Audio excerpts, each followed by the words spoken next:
یا علی مدد اعوذ باللہ من الشیطان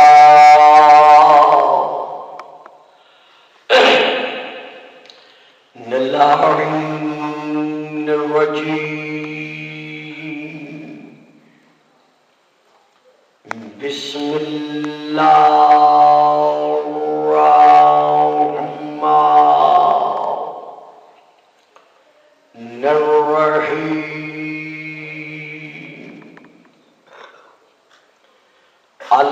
الحمد للہ الذی جعل لیلۃ القدر خیرا من الف شہر والشکر للہ الذی جعلنا من اہل لیلۃ القدر والصلاة والسلام على معدن فیوزات لیلۃ القدر محمد المبعوث صلوات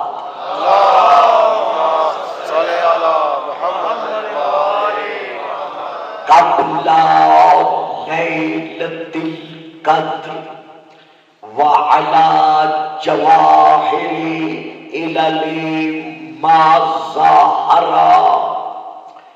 فی لیلۃ القدر ثم الصلاۃ علی آلہ الذین هم محال کتاب اللہ المنزل فی لیلۃ القدر بل هم کتاب اللہ ناطق المنزل فی لیلۃ القدر وعلی شیعتهم الذین هم اوراق کتاب اللہ الذی نزل فی لیلۃ القدر لاقتباسہم المعارف من مشکات لیلۃ القدر اما بعد فقد قال اللہ تبارک وتعالى الذي خالق ليلة القدر في كتاب القدر فقل تعالوا ندعو أبناءنا وأبناءكم ونساءنا ونساءكم وأنفسنا وأنفسكم ثم نبتهل فنجعل لعنة الله على الكاذبين صلوات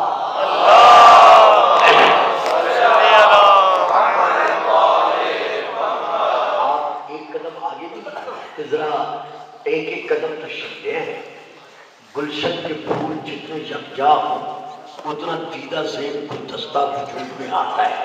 آ جائیے، میں کسی کو کچھ نہیں کہوں گا، آ جائے آگے آئے، خاص طور پر نوجوان میرے بیٹے بھائی ضرور آئیے۔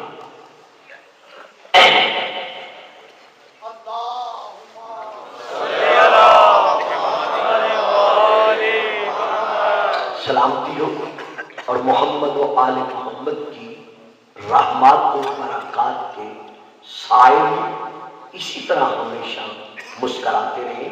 نعرہ تکبیر، اللہ اکبر، نعرہ تکبیر، نعرہ رسالت، نعرہ رسالت، نعرہ حیدری، نعرہ حیدری،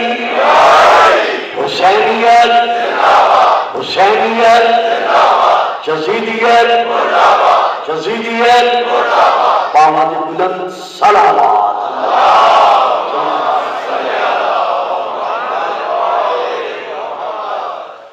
گھرانے محمد آل محمد کی مودت کو تکمیل ایمان سمجھنے والے میرے معظم مکرم سامعین، اس آیت مباہلہ کے پیش نظر گزشتہ تقریر میں لفظ نفسن پر کچھ نہ کچھ عرض کیا جا چکا ہے۔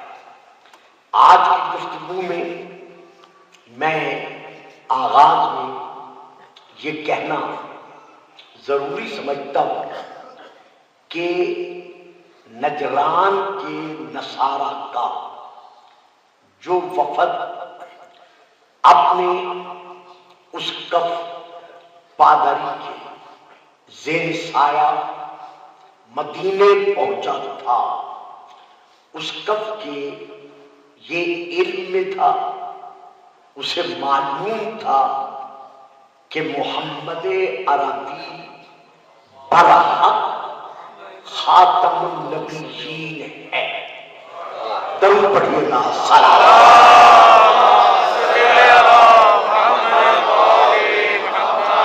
چونکہ وہ تورات اور انجیل پر مکمل طور پر عبور رکھتا تھا، تو جو پیشین گویاں اللہ کی طرف سے کتب سابقہ میں اور صحائف انبیاء میں موجود تھیں وہ ان سے آگاہ تھا، بے خبر نہیں تھا، لیکن مادیت پرستی کی وجہ سے وہ حق کو حق تسلیم کرنا گوارا نہیں کر رہا تھا، اور یہی سوچ صدیوں سے اب تک چلی آ رہی ہے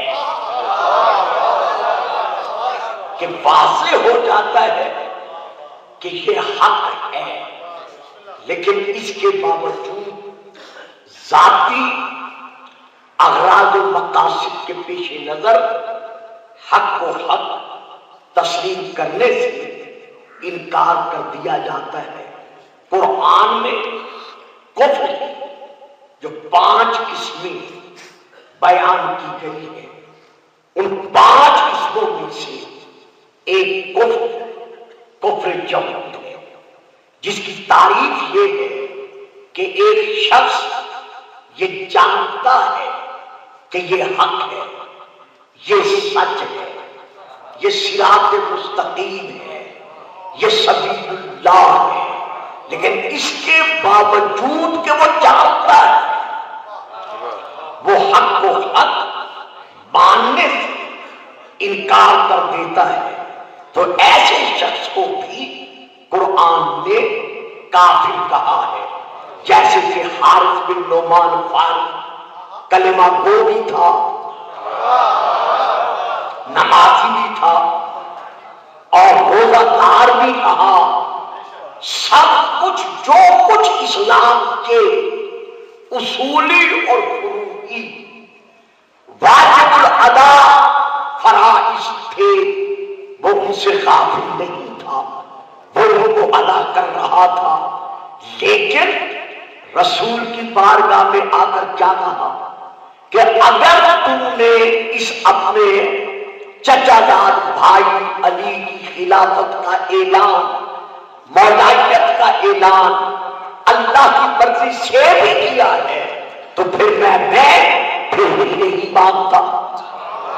کتاب کا نام نور الابصار، حضرت علامہ شبلی علیہ الرحمہ کی لکھی ہوئی کہ یہ جاننے کے باوجود کہ اس کا اعلان محمد نے اپنی مرضی سے نہیں کیا، کیونکہ رسول سے خود ہی اس نے یہ سوال کیا تھا کہ آیا یہ جو تم نے مولائیت علی کا اعلان کیا ہے اب من کا امن رب کا، تو نے اپنی مرضی سے کیا ہے یا اپنے رب کے ارادے سے کیا ہے؟ تو رسول نے ارشاد فرمایا کہ یہ وہ میرے رب کا ہے، لانے والا جبرائیل ہے، پہنچانے والا میں ہوں۔ تو فواللہ، یہ سن کر اس نے رسول سے پشت پھیری اور چلا اپنی ناکا کی طرف، تو پشت پھیر کر رفع راسہ الی السماء، اس نے اپنا سر آسمان کی طرف بلند کیا اور بلند کر کے کہا اللہم ان کان محمد صادقا، اگر یہ کہنے میں کہ محمد نے علی کی مولائیت کا اعلان تیرے حکم پر کیا ہے، تیرا محمد سچا ہے۔ اب میں یہاں رک گیا، میں آگے نہیں پڑھ رہا کیونکہ آپ بھی چپ کر گئے، میں بھی خاموش ہو گیا۔ آپ اندازہ لگائیے میں یہاں کیا دینا چاہتا ہوں جو میں دے نہیں سکتا۔ ان کان محمد صادقا، اگر تیرا محمد یہ کہنے میں سچا ہے، کلمہ بھی پڑھ رہا ہے، رسول کو نبی بھی مان رہا ہے، اور پھر بھی کہہ رہا ہے اگر تیرا محمد سچا ہے، پتہ چل گیا نا کہ ایسے ذہن والے کتنے ہو گے۔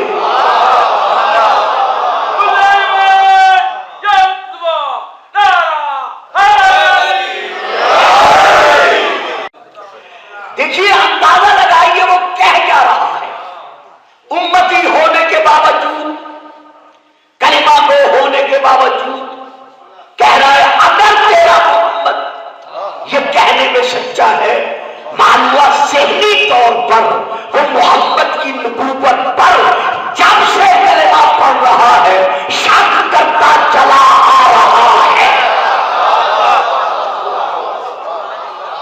تو اگر تیرا نبی تیرا محمد سچا ہے تو بے شک آسمان سے کہیں ہے شواذت کہ مجھ پر شعلہ آگ کا پھینک، کہیں ہے حجر کہ مجھ پر پتھر پھینک، مجھ پر آگ کا شعلہ پھینک، مجھے جلنا منظور ہے،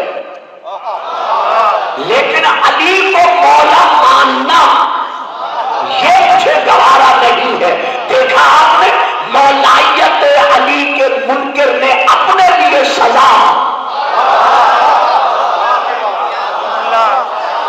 سبحان ہو تو اس نے طلب کی کہ مجھ پر بے شک آگ کا شعلہ پھینک۔ تو اب مکمل تفسیر میں یہی ہے کہ جیسے تو 4 قدم آگے بڑھا، کہیں ہے اوپر سے پتھر گرا علاوہ سے ہی اس کے سر پر، اور کہیں ہے کہ نہیں آگ کا شعلہ گرا جس نے اس کو جلا کے راکھ کر دیا۔ تو اب آیت کیا کہہ رہی ہے؟ سالا سائل بے عذاب واقع للکافرین لیس لہ دافع، ایک سائل سوال کرنے والے نے سوال کیا ایک ایسے عذاب کا کہ جس عذاب سے اسے کوئی بچا نہیں سکتا تھا۔ تو اللہ نے اسے کیا کہا؟ کافر کہا، کیوں کہا؟ حق کو جاننے کے باوجود ماننے سے انکار کر دیا۔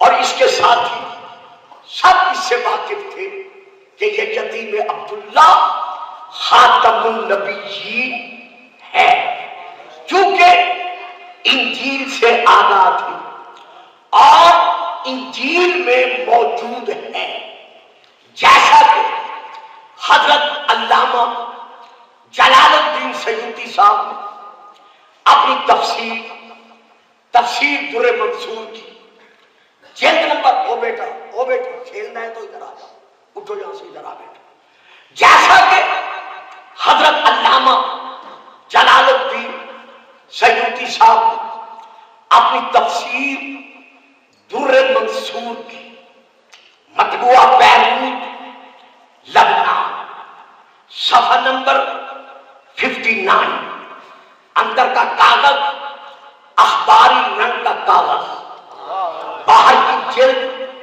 میرون کلر کی چمڑے والی رقیق پتلی جلد، اس میں علامہ نے اس آیت کی جب تفسیر لکھی ہے تو حوالہ دیتے ہیں انجیل کا آگے چل کر کس آیت کی؟ سورہ نمبر 13 سورہ الرعد کی آیت علامہ نے لکھی ہے 29 نمبر کی۔ وہ آیت کیا ہے؟ اللہ ارشاد فرما رہا ہے الذین آمنوا وعملوا الصالحات، وہ لوگ جو صاحبان ایمان ہیں اور جن کے دامن میں ایمان کے ساتھ ساتھ عمل صالح موجود ہے، کیونکہ اللہ صرف عمل قبول نہیں کرتا۔ واہ صاحبان، مجھے تشریح کے لیے رکنا نہ پڑے اسی جواب میں، اللہ صرف عمل قبول نہیں کرتا بلکہ پورا قرآن پڑھ کر دیکھ، اللہ جب بھی قبول کرتا ہے عمل صالح قبول کرتا ہے۔ حارث بن نعمان فہری کے دامن میں عمل تھا جو ابھی میں بیان کر چکا، حارث بن نعمان فہری کے دامن میں عمل تھا، لیکن صرف عمل تھا۔ اللہ صرف عمل نہیں چاہتا بلکہ اللہ عمل صالح چاہتا ہے۔ تو اب یہاں آیت میں ہے کہ الذین آمنوا، وہ لوگ جو صاحبان ایمان ہیں، وعملوا الصالحات، اور جن کے دامن میں اعمال صالحہ ہیں، ان کے لیے میں خود اللہ زبان بے زبانی سے اعلان کر رہا ہوں توبہ لہم، کہ ان کے لیے توبہ ہے، وحسن مآب، اور ایسے لوگوں کا انجام آخری ٹھکانہ میں اللہ خود بیان کر رہا ہوں، خوب سے خوب تر، بہتر سے بہتر، اچھے سے اچھا ہے۔ اب اس توبہ سے مراد کیا ہے؟ مفسرین عامہ میں سے کسی نے لکھا ہے کہ ملک شام میں ایک درخت ہے جس کا نام ہے توبہ۔ کسی نے تعبیر کیا ہے ملک ہند میں، ہندوستان میں ایک شجر ہے جس کا نام ہے توبہ۔ کچھ لکھنے والوں نے لکھا ہے کہ عمل خیر کا نام ہے توبہ۔ کچھ مفسرین نے لکھا ہے کہ وجود خیر کا نام ہے۔ دیکھیے دو فکریں ہیں، بچے چپ رہیں گے لیکن جو لے رہے ہیں انہیں بولنا چاہیے۔ ایک ہے عمل خیر، ایک ہے وجود خیر۔ عمل خیر تب خیر بنے گا جب وجود خیر کی معرفت ہو۔ تو کچھ نے لکھا ہے کہ توبہ سے مراد وجود خیر ہے، کچھ نے لکھا ہے کہ نہیں، جنت میں ایک راستہ ہے، اس راستے کا نام ہے توبہ۔ اب میں پڑھ رہا ہوں حضرت علامہ جلال الدین سیوطی صاحب کی تفسیر در منظور جلد نمبر 50 کہ انہوں نے کیا لکھا ہے۔ اختلافی تفسیر کو لکھنے کے بعد علامہ لکھ رہے ہیں کہ ابن ابی حاتم نے ابن سیرین رضی اللہ تعالی عنہما سے یہ بیان کیا ہے کہ جب رسول خدا یہ سوال کیا گیا کہ یا رسول اللہ اس توبہ سے مراد کیا ہے، کالا، تو آپ نے ارشاد فرمایا شجرۃ فی الجنت، جنت میں ایک درخت ہے جس کا نام ہے توبہ۔ اب وہ درخت کہاں ہے، جنت کی کس زمین پر ہے، جنت کے کس مقام پر ہے، یہ علامہ لکھ رہے ہیں۔ پاک نے فرمایا جنت میں ایک درخت ہے جس کا نام ہے طوبا، اصلھا فی حجرت علی ابن ابی طالب۔ اس طوبا درخت کی جو جڑ ہے، اسی لیے کہتا ہوں ذرا آپ بیٹھے، آپ کے بچے کیا بولیں گے، اس طوبا درخت کی جو اصل ہے، جو جڑ ہے، جو بنیاد ہے، وہ کسی اور نبی کے گھر میں نہیں،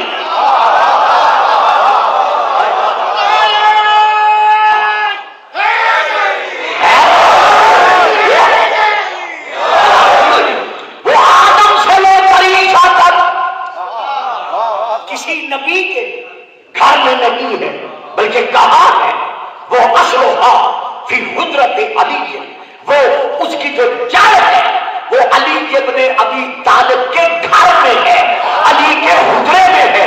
اب میں تشریح نہیں کروں گا، صاحبان علم کے نورانی چہرے میرے سامنے ہیں، میں صرف بات کر دوں گا۔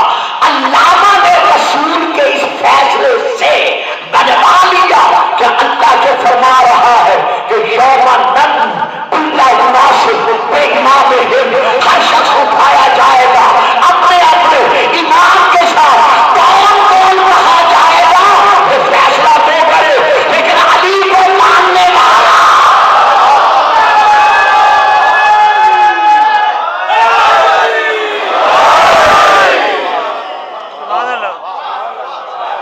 اسی لیے تو حضرت امام شافعی رحمت اللہ علیہ فرما گئے ہیں، الصواعق المحرکہ میں ان کے یہ شعر موجود ہیں، میں صرف ایک ہی شعر شاید پڑھوں گا، وہ لکھ رہے ہیں علی جن حبہ جنہ قسیم النار والجنہ۔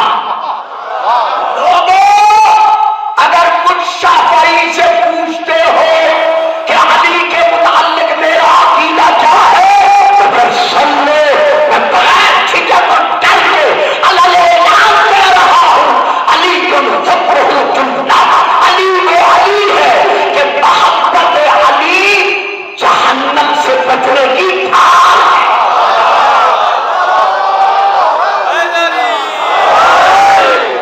اب دیکھیں نا، جو بچے سردی کی وجہ سے نہیں بول سکتے، میں انہیں تو کچھ نہیں کہہ سکتا نا، علی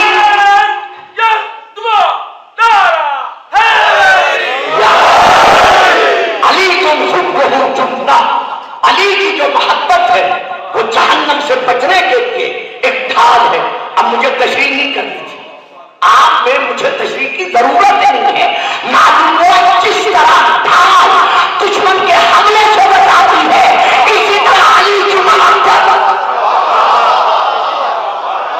جہنم سے بچاتی ہے۔ اور آگے کیا کہتے ہیں، قسیم النار والجنہ، جنت اور جہنم کو تقسیم کرنے والا علی ابن ابی طالب ہے۔ معلوم ہوا جو بھی محمد کا امتی جنت میں جائے گا تب جائے گا جب علی کو تسلیم کرے گا۔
علی ابن ابی طالب کے گھر میں. حضور ایک فکرہ دے رہا ہوں، یہ کتاب کا نہیں ہے، میں اپنے ایمان کی گہرائی میں ڈوب کر یہ فکرہ دے رہا ہوں. رسول کے اس فرمان سے ثابت ہو گیا کہ جو بھی جنتی ہے کل بھی علی اس کی ضمانت تھا. کیا میں فکرہ بتا دوں؟ کچھ بچے نہیں دے سکے کہ ہر گھر میں، علی کے گھر میں جنت کی طوبہ کے درخت کی جڑ ہے. وَلَيْسَ فِي الْجَنَّةِ حُجْرَةٌ، اور جنت میں کوئی حجرہ ایسا نہیں ہے اِلَّا وَفِيهَا غُسَلٌ مِنْ أَغْصَانِهَا، مگر ہر حجرے میں طوبہ کے درخت کی کوئی نہ کوئی شاخ ضرور موجود ہے.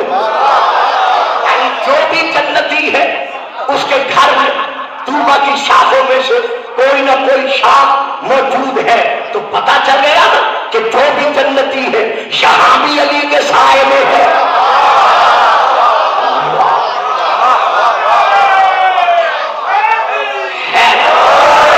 بچوں سامنے وہ بیٹھا کریں جو بول سکے، اس طرح میں نہیں پڑھ سکتا. ضرور پڑھیے گا.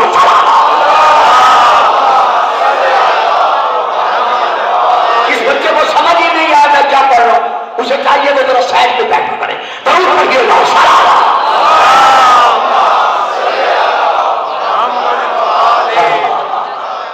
تو اب یہ علامہ نے لکھا ہے کہ ہر گھر میں اس طوبہ کے درخت کی شاخ ضرور موجود ہے. اس کے بعد 3 صفحے چھوڑ کر علامہ پھر لکھ رہے ہیں جو بیان کرنا مجھے مقصود تھا میں وہ اب عرض کر رہا. علامہ لکھتے ہیں انجیل میں اللہ حضرت عیسیٰ سے فرمایا کہ اے بطول کے بیٹے، یعنی بی بی مریم کے بیٹے، اے بطول کے بیٹے، میں نے تجھے اور تیری ماں مریم کو آیت بنا کے دنیا میں بھیجا ہے. اب آیت کے معنی ہے نشانی، علامت، پہچان کا ذریعہ، پہچان کا وسیلہ. تو جو مریم، بی بی مریم ایک معصوم کی ماں ہے، اللہ نے اسے صرف آیت کہا. واہ صاحبان اسلام کا کمال ہے میرے بھائیوں اور بزرگوں کو. جو سیدہ، جو سیدہ، جو طاہرہ، جو بی بی مریم صرف ایک معصوم کی ماں ہے، حضرت عیسیٰ کی صرف ماں ہے. اللہ نے اسے انجیل میں آیت کہا، لیکن جو سیدہ حسن سے لے کر 12 حاوی تک 11 معصوموں کی ماں ہے، اللہ نے اسے قرآن میں آیت الحجرہ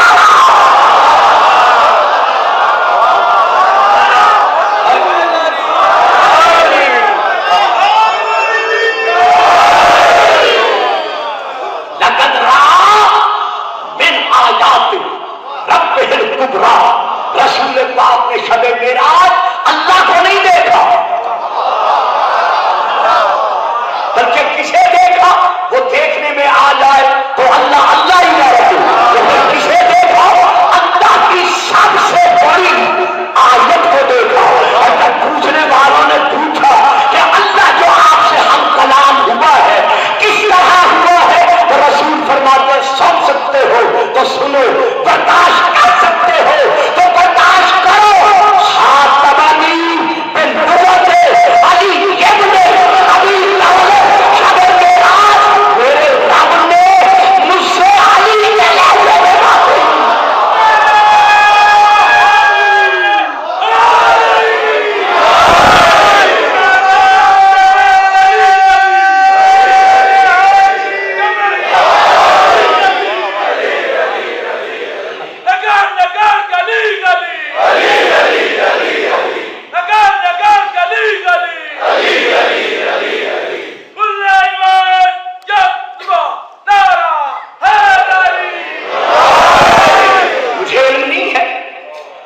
اسلام آباد میں یہ میرا پہلا موقع ہے 2-4 تقریریں ایک ہی مقام پر کرنے کا، تو میں نہیں سمجھتا اگر کسی سامع کے ذہن میں یہ خیال آ جائے کہ گلفام صاحب نے یہ کیا پڑھ دیا، تو میں نے نہیں پڑھا۔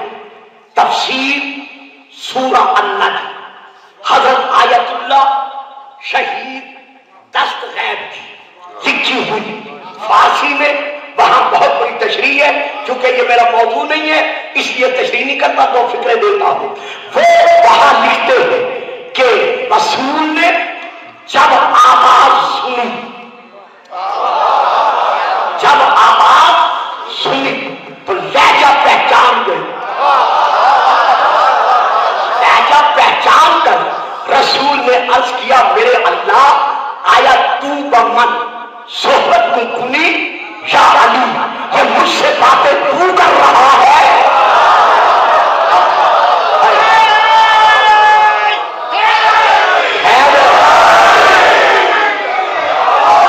یا میرا بھائی علی کر رہا ہے، تو اگلا جواب جو علامہ نے لکھا ہے، میں نہیں کہہ رہا، علامہ نے لکھا ہے کہ اللہ نے جواب کیا دیا؟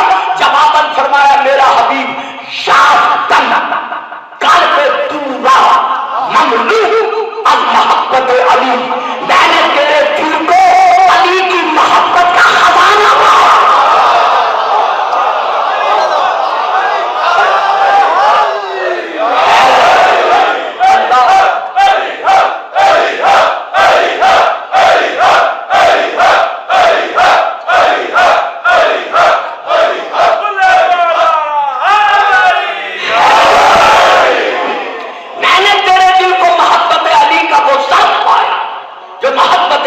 ممنوع ہے، پر ہے عظیم سبب بلہجہ علی بطو صحبت کنم، اسی لیے میں تجھ سے علی کے لہجے میں گفتگو کر رہا ہوں۔ پتہ چلے گا نا اللہ کہاں رہتا ہے؟ بابا جی میں کیا پڑھ دے رہا ہوں، آپ نے کیا سنا ہے؟ اللہ کہاں رہتا ہے؟ حدیث قدسی میں بیان ہے فی قلب المومن، میں مومن کے دل میں رہتا ہوں، اور ہمارا نبی کیا ہے؟ اللہ کا حبیب، تو اللہ کہاں ہے؟ محمد کے دل میں۔ علی کہاں ہے؟ محمد کے دل میں۔ معلوم اللہ اللہ علی وہی ملیں گے جس دل میں محمد کی طرح اللہ میں ہوگا علی۔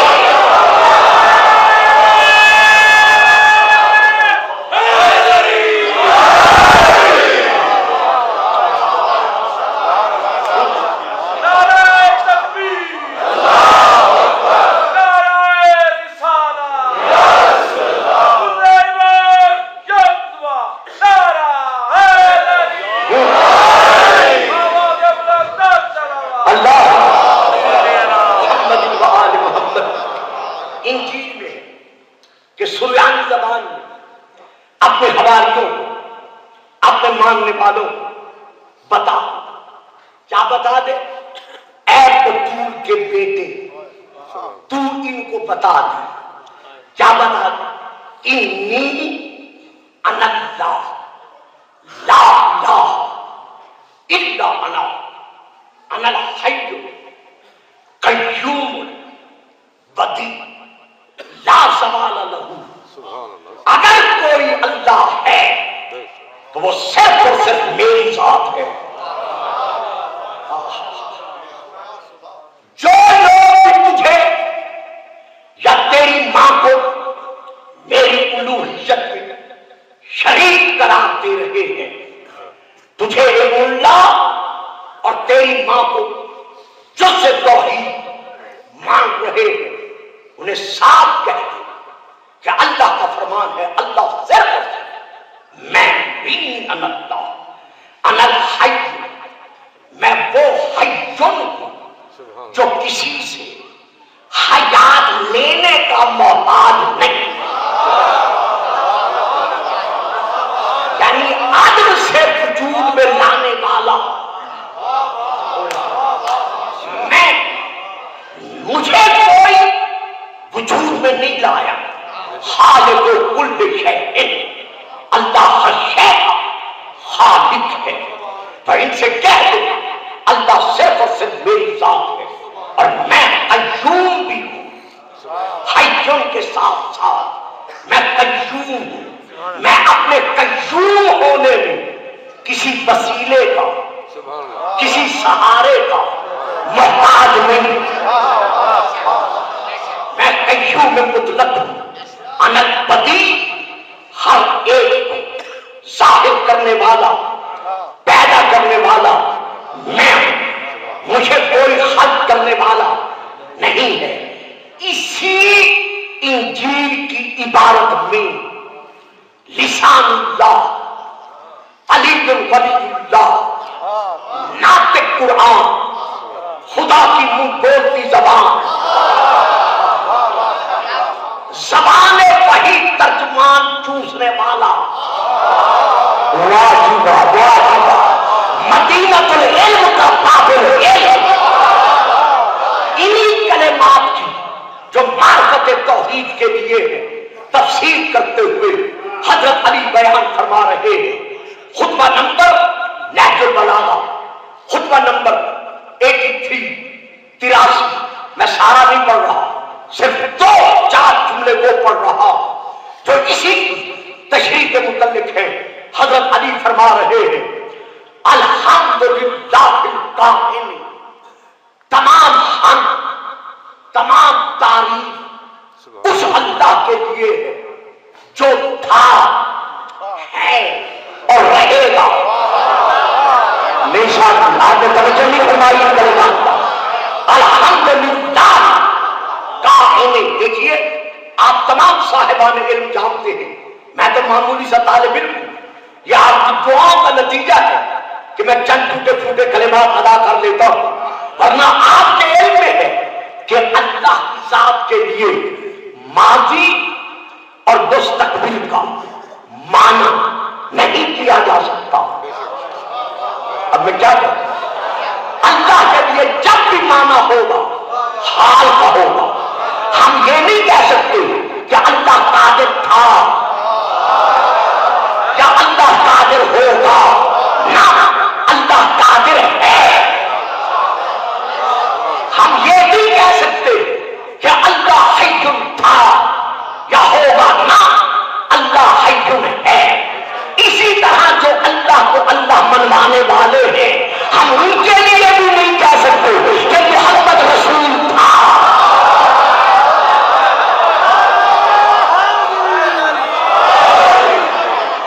نہ، محمد رسول، اشہد ان محمد رسول اللہ، محمد اللہ کا رسول ہے۔ اسی لیے اسی طرح ہم یہ بھی نہیں کہہ سکتے کہ علی ولی تھا، نہ، اشہد ان علی ولی اللہ، علی اللہ کا ولی ہے۔ الحمدللہ القائم، درود پڑھیے گا سارا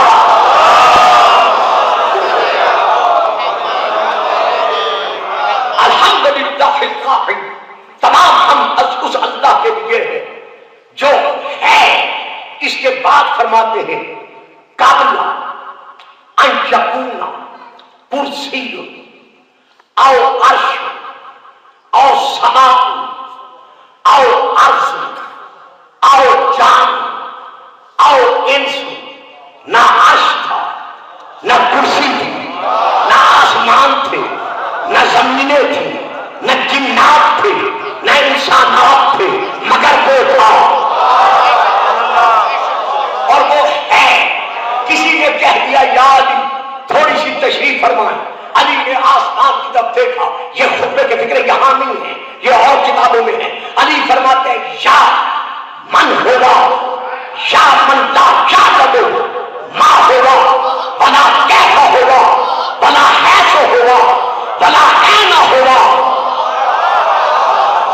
اللہ ہوگا ہوگا، وہ ہوگا ہو حق پڑھنے والے۔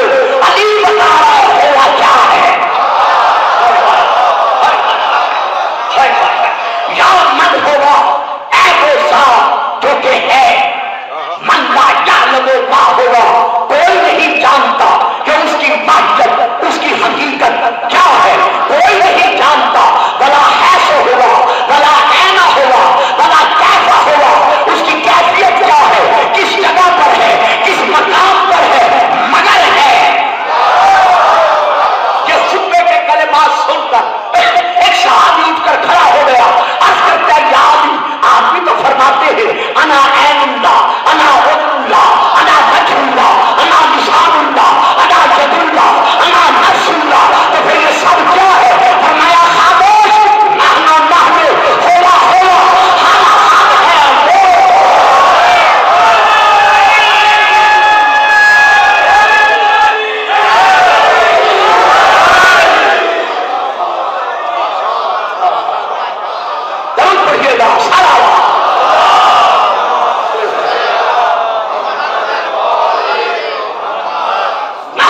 نحن ہوا ہوا، ہم ہیں، وہ ہے۔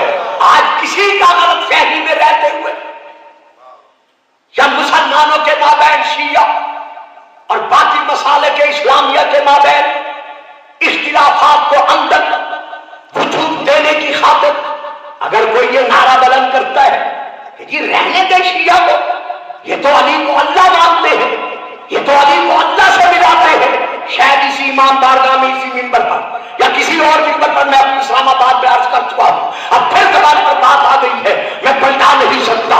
میں قسم کھا کے کہتا ہوں کہ خدا کی قسم، مصطفیٰ کی قسم، مرتضیٰ کی قسم، قرآن خدا کی قسم، سید الشہداء کی قسم، بیتولہ کی قسم، آئینۃ الخدا کی قسم، ہم شیعہ علی کو علی مانتے ہی اس لیے ہے کہ علی نے اللہ کا نبھایا ہے۔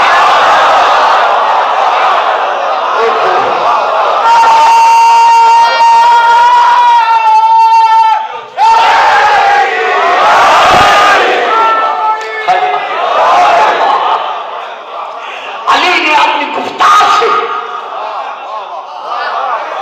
علی نے اپنے کردار سے، علی نے اپنے قول سے، علی نے اپنے عمل سے اللہ کو اللہ بنوایا۔ جب دیکھو جب علی اعلیٰ کا بنایا ہوا علی ہے تو جو اس کا بنانے والا ہے، جب علی تمہاری سمجھ میں نہیں آ سکتا،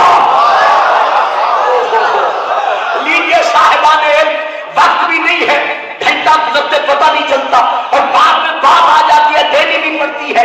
ایک اور خطبے میں معصوم فرما رہے ہیں کہ سنو سنو سنو، تفکروا فی آلاء اللہ ولا تتفکروا فی اللہ۔ جب بھی سوچنا ہے اللہ کے متعلق نہ سوچنا۔ واہ جی واہ، دیکھیں صاحبان جو لے رہے ہیں وہ بولے، خبردار جب بھی سوچنا ہے اللہ کے لیے نہ سوچنا، اللہ کے متعلق نہ سوچنا۔ امام صادق فرماتے ہیں جس نے تنہائی میں بیٹھ کر آنکھیں بند کر کے یہ تصور کر لیا یہ اللہ ہے، یہ طول ہے، یہ عرض ہے، یہ عمق ہے، یہ حسن ہے، یہ جلال ہے، یہ بیٹھنا ہے، یہ چلنا ہے، بس میں پڑھ گیا جو میں نے پڑھنا تھا پڑھ لیا۔ جو بھی اللہ کے متعلق ذہن میں یہ تصور پیدا کرتا ہے وہ سن لے، وہ جب عبادت کرتا ہے تو وہ خالق کی نہیں کرتا بلکہ اپنے ذہن کے مخلوق کی کرتا ہے۔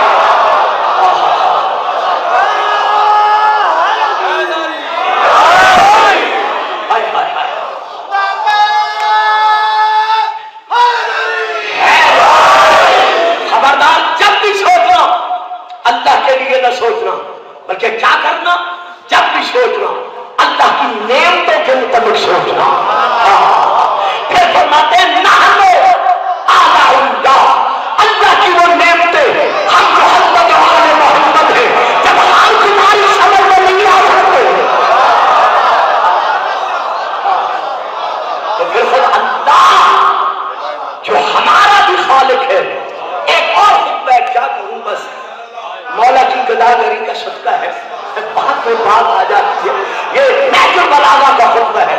حضرت علی فرما رہے ہیں لا یقاس بآل محمد من هذه الامت احد، خبردار امت محمدی کے کسی فرد کو آل محمد پر قیاس نہ کرنا۔ نہیں صاحب میں کہاں رک گیا، جو چپ کر گئے ہیں میں رک گیا۔ یہ حضرت علی کا اپنا حساب ہے کہ خبردار امت مصطفی کے کسی فرد کو آل محمد پر قیاس نہ کرنا۔ اب آپ اپنے اپنے ذہنوں میں دائرہ امت مصطفی محدود کیوں کر رہے ہیں؟ اسے لینا آیت المیثاق سے، وَإِذْ أَخَذَ اللَّهُ مِيثَاقَ النَّبِيِّينَ لما آتيتكم من كتاب وحكمة ثم جاءكم رسول مصدق لما معكم لتؤمنن به ولتنصرنه قال أأقررتم وأخذتم على ذلكم إصري قالوا أقررنا قال فاشهدوا وأنا معكم من الشاهدين۔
الہیہ کی تشریح کو، انی انا اللہ لا الہ الا انا، آخر میں فرماتے ہیں لا زوال لہ، اللہ کے لیے کوئی زوال نہیں ہے۔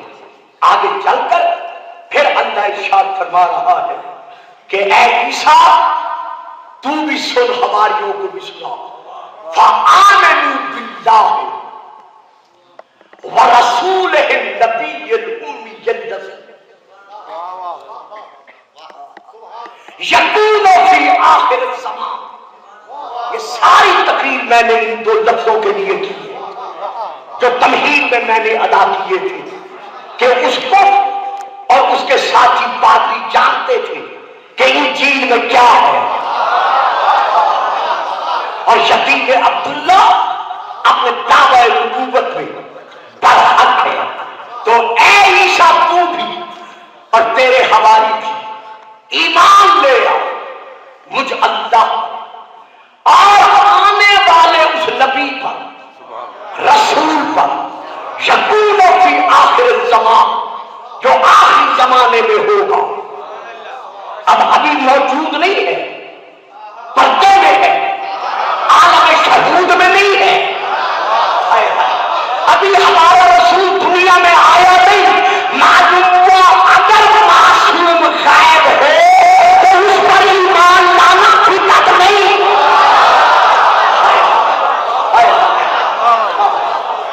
وہ پہلا محمد ہے، یہ پردے میں رہنے والا آخری محمد ہے۔ اکرنا محمد وآخرنا محمد وآخرنا محمد وکلنا محمد، ایک ایک لفظ پر مجھے روکے نا تاکہ میں آگے بڑھتا چلوں، نہیں میں لا رہا۔ تو اب انجیل میں ہے کہ وہ نبی کون ہوگا، فی آخر زمان، آخری زمانے میں ہوگا، اس کے سر پر نورانی تاج ہوگا، اس سے مراد ہے امامہ پوشوں کا مذاق نہیں اڑانا چاہیے، ان پر تان و تشریح نہیں کرنی چاہیے، کیونکہ یہ رسول کے ساتھ دستار کی سنت ہے۔ ہاں امامہ پوش حضرات کو بھی سر پر امامہ رکھنے کے بعد اپنی ذمہ داریاں نبھانے کے لیے آگے بڑھنا چاہیے، گھروں میں نہیں بیٹھنا چاہیے۔ تو اس امامے سے یعنی اس کے سر پر نورانی تاج ہوگا، اس سے مراد ہے امامہ، اس کے ہاتھ میں عصا ہوگا، اس کی آنکھیں فراخ ہوگی، اس کی دونوں بھنیں ملی ہوئی ہوگی، اونٹ کا لباس پہنے گا، اونٹ پر سوار ہوگا، اور وہ صاحب الکسا ہوگا۔ واہ جی واہ، واہ جی واہ، ہوئے ہوئے، او بیٹا پکڑ درود پڑھے سلام۔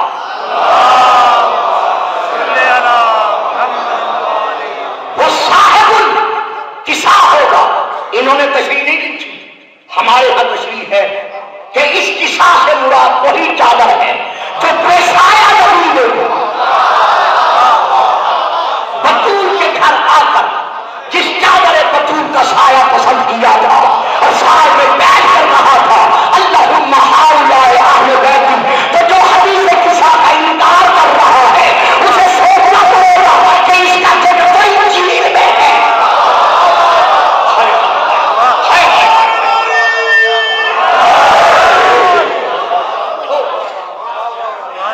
وہ صاحب کسا ہوگا، اس کے بعد لکھا ہوا ہے کہ سن انما نسل من المبارکۃ، اے بطول کے بیٹے تو ایک ہے نا، وہ جو آخری نبی ہوگا انما نسل من المبارکہ، اس کی پوری نسل، پوری اولاد اس کے ایسے حرم سے ہوگی جو برکت دی ہوئی ہوگی، یعنی مٹانے والے مٹا مٹا کے مٹ جائیں گے۔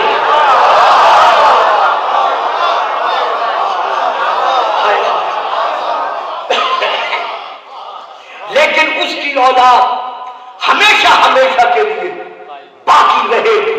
ایک یہ جسے پڑھنا ہو پڑھ لے. آگے کیا لکھا ہوا ہے؟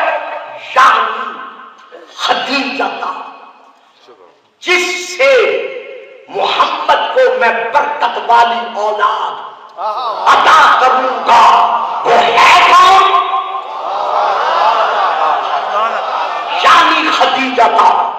اس کا نام خدیجہ ہے. اب میں آپ کے نام نہیں جانتا، نورانی چہروں سے میں اچھی طرح واقف ہوں. میں ایک فکرہ دے رہا ہوں جس پر بڑی توجہ چاہتا ہوں. ماننا پڑے گا کہ جب سے علم علیم میں محمد ہے. اللہ اکبر، اللہ اکبر. آپ کی خاموشی میرے لیے تعجب کا سبب بن گئی ہے. اس کا نام خدیجہ ہوگا، اس عرب کا نام خدیجہ ہوگا. تو ماننا پڑے گا کہ جب سے علم علیم میں محمد ہے تب سے محمد کے حرم ہونے کے ناطے سے خدیجہ ہے. یعنی اللہ نے سیدہ خدیجہ خالق ہی ذات محمد کے لیے کیا ہے. یہی وجہ ہے جب خدیجہ زندہ رہی رسول نے کوئی اور نکاح نہیں کیا. جیسے سیدہ بطول عذرا خلق ہوئی تھی علی کے لیے، اسی طرح سیدہ خدیجۃ الکبریٰ خلق ہوئی صرف اور صرف رسول کے لیے. یہ دیکھیے کتاب کا نام ہے معارف النبوہ، جلد نمبر 2. میں وہاں سے لے کر پڑھ رہا. یہ اردو ترجمہ ہے جو میرے ہاتھ میں ہے. یہ معارف النبوہ کا صفحہ نمبر ہے 161. میں وہاں جلد نمبر 2 میں وہاں سے لے کے پڑھ رہا ہوں. وہ لکھتے ہیں روایت ہے کہ حضرت خدیجہ رضی اللہ تعالی عنہ ملکہ عرب تھی. اب میرے پاس تشریح کا وقت نہیں ہے. حسن و جمال، لطف و کمال اور کثرت ملک و مال میں بے نظیر تھی. جس کی دولت کا ذکر کیا جائے بے شک کیا جائے، لیکن خدیجہ کی دولت کا قصیدہ اللہ پڑھ رہا.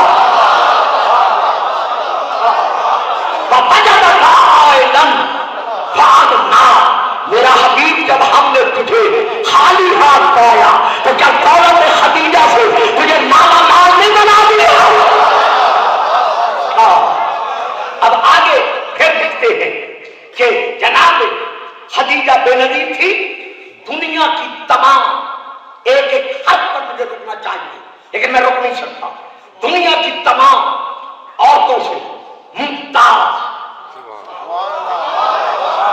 لفظ تمام ذہن میں رہے جو ہر ایک کے ذہن میں نہیں سما سکتا. دنیا کی تمام عورتوں سے خدیجہ ممتاز، اطراف و اکناف کے اشراف ملوک اس کے خطبہ کی طرف راغب اور اس کی دولت وصال کے خواہش مند تھے. یعنی رؤسائے عرب سیدہ سے نکاح کرنے کے لیے اور اس کو اپنے گھر کا حرم بنانے کے لیے بے تاب تھے. اس کے بعد وہ لکھتے ہیں لیکن وہ کسی کو خاطر میں نہیں لاتی تھی.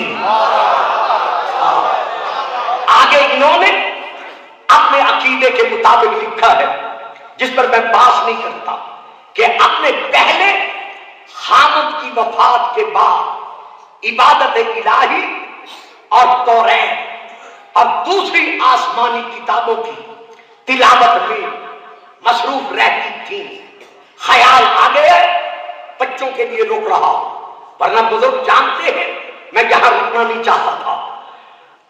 تحقیقاً یہ بات ثابت ہے کہ جناب خدیجہ کے سائے پر کسی غیر معصوم کا سایہ نہیں پڑا. کتاب کا نام روضۃ الصفا، جلد نمبر 2 میں وہاں سے لے کے پڑھ رہا ہوں. جناب سیدہ خدیجہ کے پاس پیغام نکاح بھیجا. سیدہ بحسب نسب راضی نبی شبت، چونکہ ان کے خاندانی سلسلے سے واقف تھی. میں بڑے پردے میں پڑ گیا، ان کے حسب و نسب سے آگاہ. اسی لیے خدیجہ کسی سے نکاح کرنے پر راضی نہیں ہوئی. اسی طرح ہمارے ایک علامہ ابو القاسم الکوفی نے اپنی کتاب میں لکھا ہے لم تتزوج غیر رسول اللہ، جناب خدیجہ نے رسول کے علاوہ کسی اور سے نکاح نہیں کیا. اب گلفام کہہ رہا ہے کہ آؤ ذرا تاریخ پر نظر ڈالو. رسول پاک کی والدہ مبارکہ سیدہ طیبہ طاہرہ حضرت بی بی آمنہ سلام اللہ علیہا. اس کے بعد امیر المومنین امام المتقین حضرت علی بلی کی والدہ سیدہ طیبہ طاہرہ فاطمہ بنت اسد علیہ السلام. اس کے بعد حسنین شریفین کریمین سیدین شمسین نورین. سن رہے ہیں؟ چلے گئے. اچھا میں تو حیران ہو گیا. جی والدہ مبارکہ حضرت سیدہ بطول عذرا سلام اللہ علیہ. اس کے بعد حضرت امام زین العابدین کی والدہ مبارکہ حضرت بی بی شہر بانو سلام اللہ علیہ. اس کے بعد حضرت امام محمد باقر علیہ السلام کی والدہ مبارکہ حضرت بی بی فاطمہ بنت حسن علیہ السلام. رسول کے قرآنی دو بیٹے، ایک حسن ایک حسین.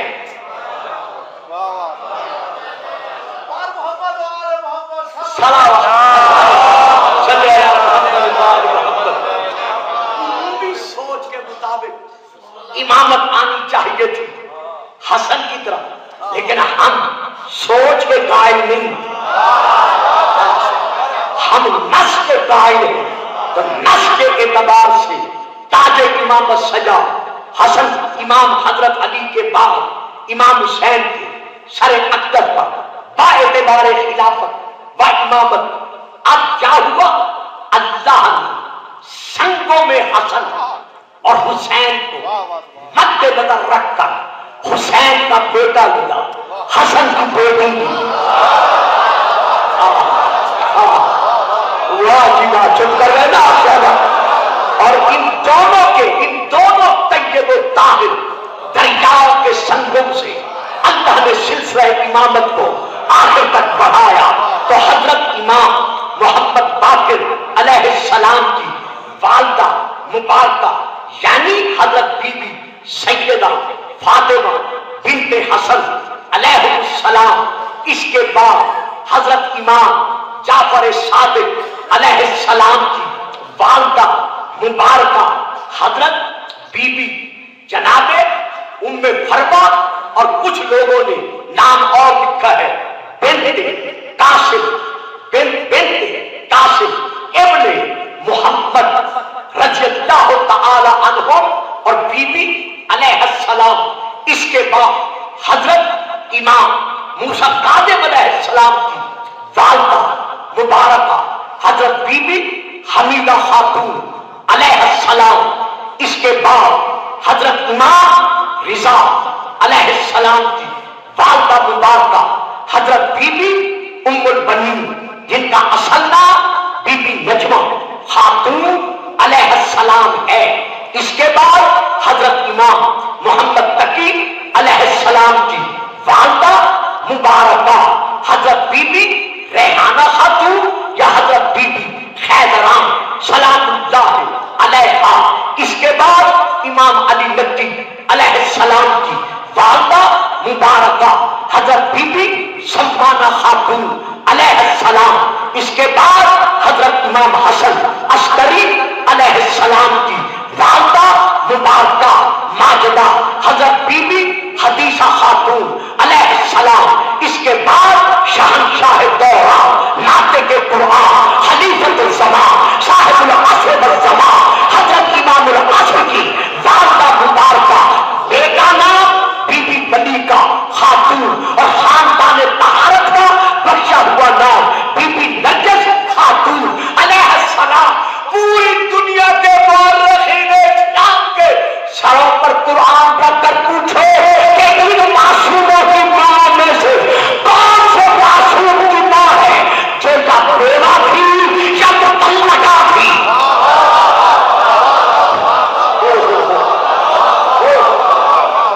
اللہ اکبر، کوئی ایک معصوم کی ماں دکھا دے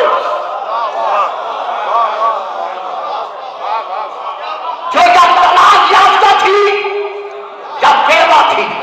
تو جو خاتون ایک ایک معصوم کی ماں بنی ہے، جب اللہ نے اس کی حفاظت فرمائی ہے، تو جو خدیجہ واہ جی واہ، تو جو سیدہ خدیجہ علی و فاطمہ سے لے کر مہدی تک معصوموں کی ماں بن رہی ہے، اللہ اس کے سائے پر کسی غیر کا سایہ پڑنا گوارا کیسے کر سکتا ہے؟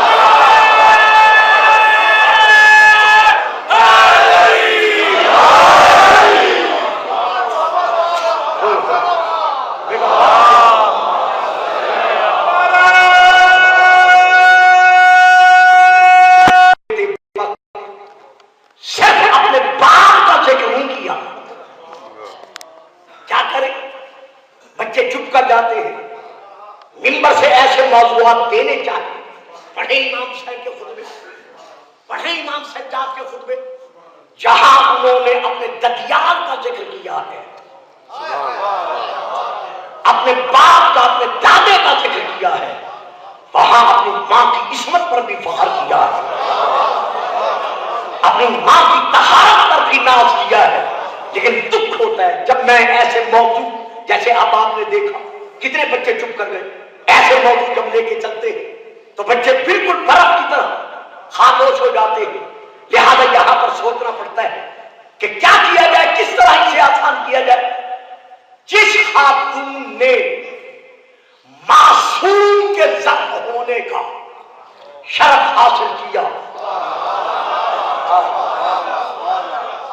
ماتم عصمت و طہارت کے ہر گلشن طہارت کے ہر معصوم پھول نے اپنے اپنے خطبات میں اپنی ماں کی عصمت اور طہارت کا ذکر کیا ہے۔ آج چونکہ یہاں پر رضا خدا بندی پر ہر امام کی طرح راضی رہنے والے اس امام کے غم میں شبیہ تابوت نے برآمد ہونا ہے جس کا لقب ہی رضا ہے، جس نے رضا الہی کو اسی طرح سامنے رکھا جیسے معصوم کو سامنے رکھ کر قول اور فعل دست دینا چاہیے۔ ہم دیکھتے ہیں اور تاریخ بھی بتاتی ہے کہ جب رسول پاک کا وصال ہوا، آپ کے سرانے پر رونے کے لیے آپ کی شہزادی بیٹی سیدہ فاطمہ، حسنین شریفین، حضرت علی، ہاشمی مرد و خواتین اور قربت رکھنے والے موجود تھے، روئے جی بھر کے روئے، کسی نے سر پیٹا، کسی نے منہ پیٹا۔ جب حضرت علی جناب سیدہ فاطمہ سلام اللہ علیہا کی شہادت ہوئی تو تاریخ کے مطابق دونوں شہزادے حسن اور حسین اور شہزادیاں اور وہ جن کا فاطمہ کے در سے عقیدت مندانہ تعلق تھا. میں بڑے پردے سے گزر گیا، روئے ڈھارے مار کر روئے. اور جب سیدہ کے چہرے پر پردہ ڈال کر علی نے بند کفن باندھنا چاہا، کتاب کا نام فاطمہ الزہرا فی بہجت قلب مصطفیٰ، تو یہ ذاکر صرف نہیں پڑھتے، یہ حقیقت ہے. علی نے بلا کر کہا حسن، جی بابا. حسین، بابا حکم، آؤ ماں کا آخری دیدار کر لو، پھر قیامت میں ملاقات ہو. حسین نے چھوٹے چھوٹے ہاتھ باندھ کر روتے ہوئے عرض کیا بابا جان امام بن کے بلا رہے ہو، حکم دے رہے ہو، یا مجھے علم حاصل ہے کہ میں کچھ عرض کروں؟ نہیں میرا بیٹا، کہو کیا کہنا چاہتے ہو؟ بابا جان کیا عیسیٰ کو عیسیٰ کی ماں بی بی مریم نے بند کفن توڑ کر نہیں بلایا؟ سبحان اللہ، سبحان اللہ، جیتے رہو سلامت رہو. ہاں بیٹا بلایا تھا. بابا پھر مجھے اجازت دیتے میں عرض کروں؟ جب تک ماں خود نہیں بلائے گی حسین ماں کے قدموں کا بوسہ نہیں لے گا. اب تاریخ کے جو فکر ہیں وہ یہ ہیں کہ علی بطول پر جھکے، جھک کر کہا بطول کربلا کا غریب نہیں آتا، کربلا کا مظلوم نہیں آتا. کہتے ہیں جب تک ماں نہیں بلائے گی میں آگے نہیں بڑھوں گا. وہاں فکرے ہندت برندت، سیدہ تڑپی، آنکھوں سے آنسو نکلے، بندے کفن توڑ کر دونوں بازو پھیلا کر آواز دے کر کہا حسین یہ ماں کا اٹھار ہے.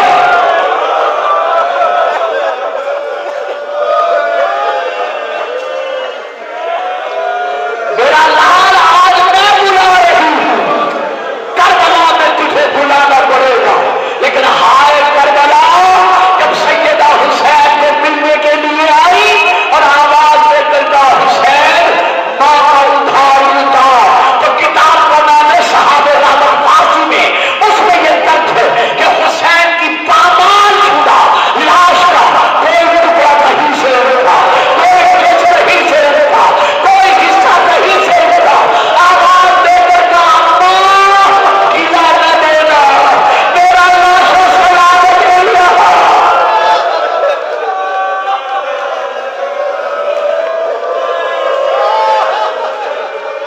جب سیدہ کا وصال ہوا، رونے والے دونوں شہزادے بھی تھے، شہزادیاں بھی تھیں، عقیدت مند کنیزیں بھی تھیں، دروازے کے اور عقیدت مند بھی تھے. اسی طرح جب سن 40 ہجری 19 رمضان کو حضرت علی کے سر اقدس پر زہر میں بجھی ہوئی تلوار لگی اور شہزادے اٹھا کر گھر میں لے آئے، تمام شہزادیوں نے اور شہزادوں نے علی کو حالے میں لیا. 10 بیٹے اس وقت موجود تھے، باقی وفات پا چکے تھے. 10 بیٹے، 16 بیٹیاں، جنہوں نے علی کو حالے میں لے کر ماتم کرنا شروع کیا. یا علی تمہاری کتنی اچھی قسمت تھی، اولاد رو رہی ہے، بھائی کبھی کسی بہن کو، کبھی کسی بہن کو، کبھی کسی رونے والی بہن کو سینے سے لگا کر منہ سر چوم کر تسلیاں دے رہے ہیں. لیکن حال کربلا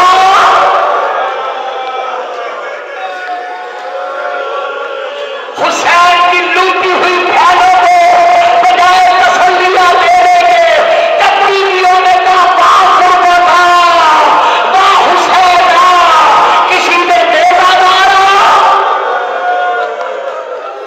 کسی نے تازیانہ مارا.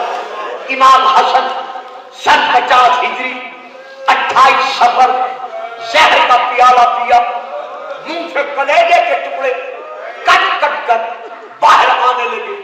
سب سے پہلے تاریخ کی ضمانت دے کے فکرہ دے رہا ہوں، سب سے پہلے جس نے امام حسن جیسے تڑپتے ہوئے بھائی کا سر سنبھالا ہے وہ حسین ہے. بغیر نالین سنبھلے دستار سنبھالے حسین حسن کے سرا میں پہنچے. تڑپتے بھائی کا سر اٹھایا, اٹھا کر سینے سے لگایا. جب خون کی قے آنے لگی, تش میں کلیجے کے ٹکڑے جب جمع ہونے لگے, یا اچانک امام حسن نے دیکھا سامنے سے دروازہ کھولا. جیسے دروازہ کھولا آتی ہوئی بہن پر نظر پڑی. تڑپ کرتا حسین حسین, تش پر میرے کلیجے کے ٹکڑوں پر چادر ڈال دے, کپڑا ڈال دے. کیوں بھائی خیر میں ہے, کہاں کو دیکھ بہن زیادہ بن رہی ہے.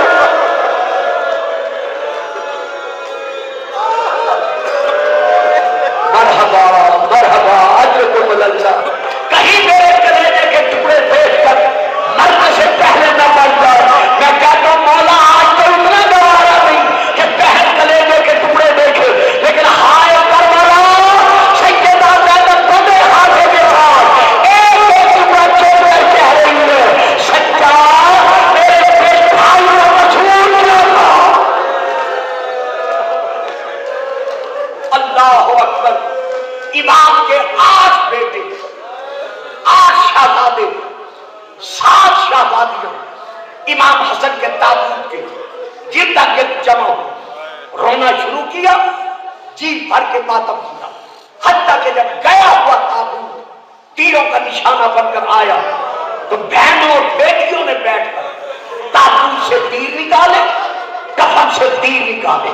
تاریخ میں ملتا ہے جب بیٹیوں نے دھاڑے مار کر رونا شروع کیا, کہیں سے عباس بڑھا, کہیں سے حنفیہ بڑھا, کہیں سے حسین بڑھے, کہیں سے اور چچا بڑھا, جنہوں نے سینے سے لگایا. میں کہتا ہوں حسن کی یتیم بیٹیوں تمہاری بڑی اچھی قسمت تھی. جب بابا کے جسد سے تیر نکلے اور تم نے رونا شروع کیا, تمہیں سنبھالنے والے محفوظ تھے. لیکن ہائے کربلا جب 4 سالہ سکینہ بابے کے لاٹھے سے نمٹ کر گئی, اللہ تعالی شمر میں آگے بڑھ گئی.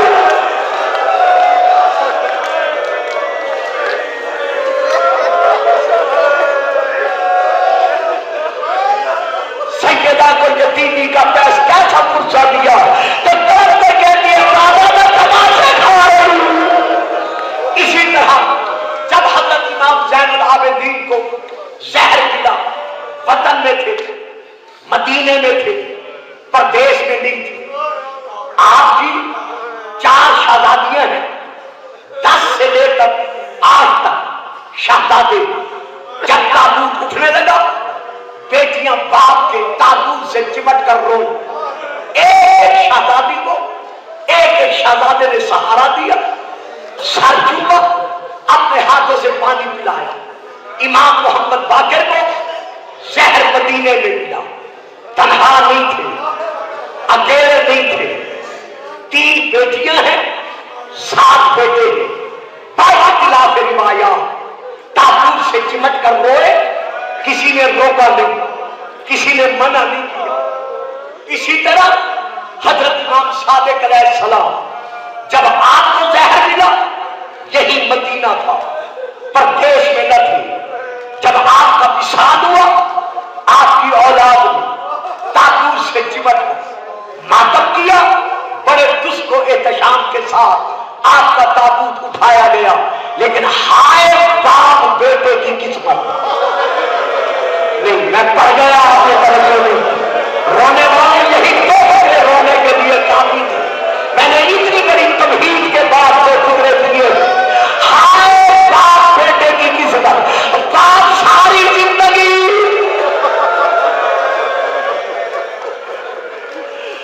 اسیر بغداد رہا, لیکن تاریخ یہ کہتی ہے کہ دنیا قید کے 2 قیدی ہیں. ہر قیدی جب قید خانے میں مر جائے اس کے زنجیر اتر جاتے ہیں, لیکن دنیا قید کے 2 قیدی ہیں جو آج تک زنجیروں میں سوئے ہوئے ہیں. ایک نام دوسرا کھا دو, لے لوں دوسرے قیدی کا نام, وہ جوان نہیں ہے,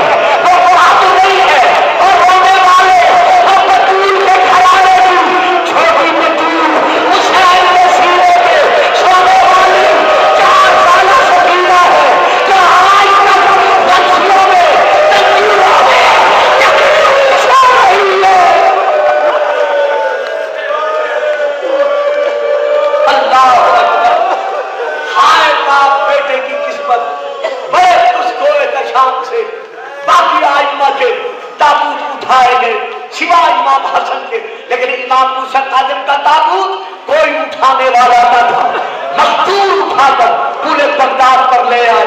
لیکن ہائے رہنے والوں، عزاداروں، 23 ذوالقعدہ سن 203 ہجری، امام موسیٰ کاظم کے وارث امام رضا کو عالم غربت میں، عالم پردیش میں، طوس کے علاقے میں جو انگوروں کے ذریعے زہر ملا ہے،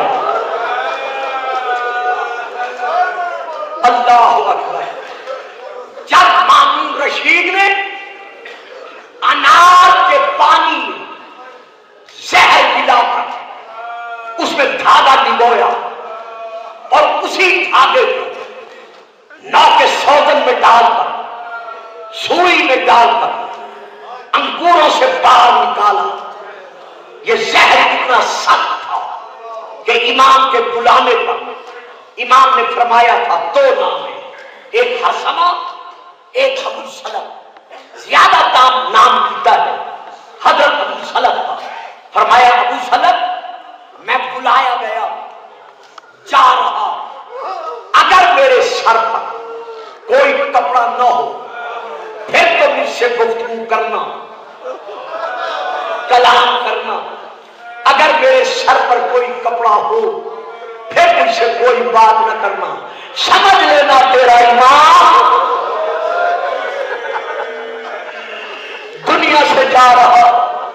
جب امام کو بلایا گیا مامون کے دربار میں، امام چلے دربار میں پہنچے، اس نے ظاہری طور پر جس طرح تکلفاتی انداز میں پیش آنا تھا پیش آیا، بعد میں انگوروں کا طبق سامنے رکھا، ایک گوشہ اٹھایا، دوسرا گوشہ امام کے حوالے کیا، فرمایا جابر رسول اللہ یہ انگور بڑے عمدہ ہیں۔ امام نے انگوروں کی طرف دیکھا، فرمایا سن، جنت کے انگور ان سے بھی عمدہ ہے، مجھے ان انگوروں کی ضرورت نہیں۔ کہتا ہے ہر حال میں یہ انگور کھانے پڑیں گے۔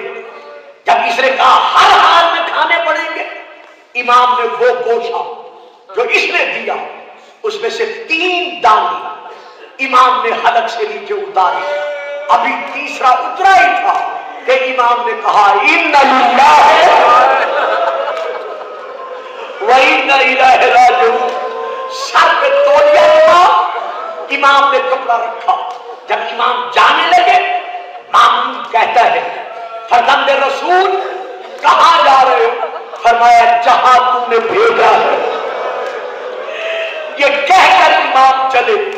یہ زہر ملا تھا سن 203 ہجری 20 ذوالقعدہ کو، 20 کا دن، 21 کا دن، 22 کا دن، بطول کا بیٹا عالم غربت میں تڑپتا رہا، کوئی وارث موجود نہ تھا۔ جو سرانے کھڑے ہو کر امام کو جواب ہاں ایک وارثہ مدینے سے چلی تھی، بھائی کو ملنے کے لیے سفر کیا تھا، لیکن ہائے جب کو پاس پر پتا چلا کہ میرا بھائی شہید ہو گیا، سیدنا ابن بیتابی سے روئی کہ کچھ دنوں کے اندر بی بی کی آنکھیں بند ہو گئی۔ میں ہاتھ باندھ کر کہتا ہوں بی بی معصوم ہے کو آپ نے صرف سنا تھا کہ میرے بھائی کو زہر ملا ہے، آپ نے تڑپتا نہیں دیکھا تھا، لیکن ہائے کربلا زیادہ چلے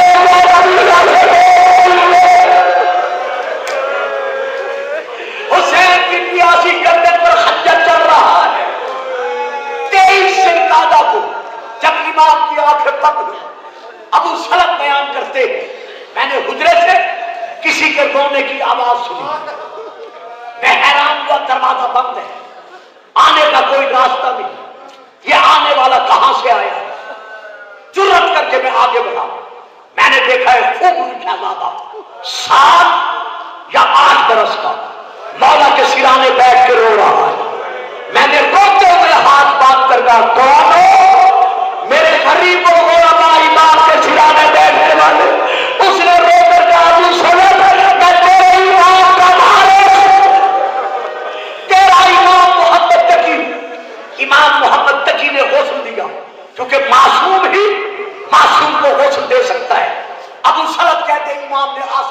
طرف دیکھا، چھت پھٹی کمرے کی، ایک تابوت اترا، امام نے امام کو اٹھا کر اس تابوت پہ رکھا، میں نے دیکھا تابوت اٹھا، چھت پھٹی، تابوت اوپر گیا، میں نے حیران ہو کر کہا مولا ابھی مامون رشید اور اس کے وزراء آئیں گے، مولا کا پوچھیں گے میں جواب کیا دوں؟ فرمایا گھبرا نہیں، فرشتے نماز پڑھ کے ابھی واپس پلٹائیں گے۔ کہتا ہے میں دیکھ رہا تھا چھت پھٹی، تابوت واپس آیا، امام نظروں سے غائب ہو گئے۔ یہ کہتا ہے میں دروازے پر آیا، مامون اس کے وزراء ظاہراً روتے ہوئے اندر داخل ہوئے۔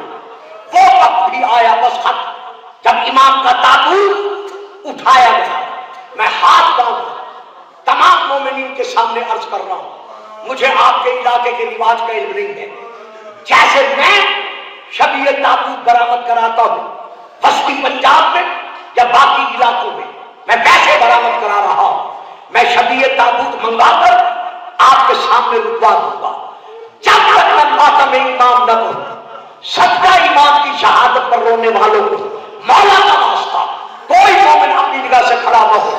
یہ کہتے ہیں بڑے تجھ کو احتشام کے ساتھ غریب اور غربا کا تابوت اس میں اٹھایا گیا، لے آئے ذرا شبیہ تابوت کو بچوں ذرا سامنے لے آئے،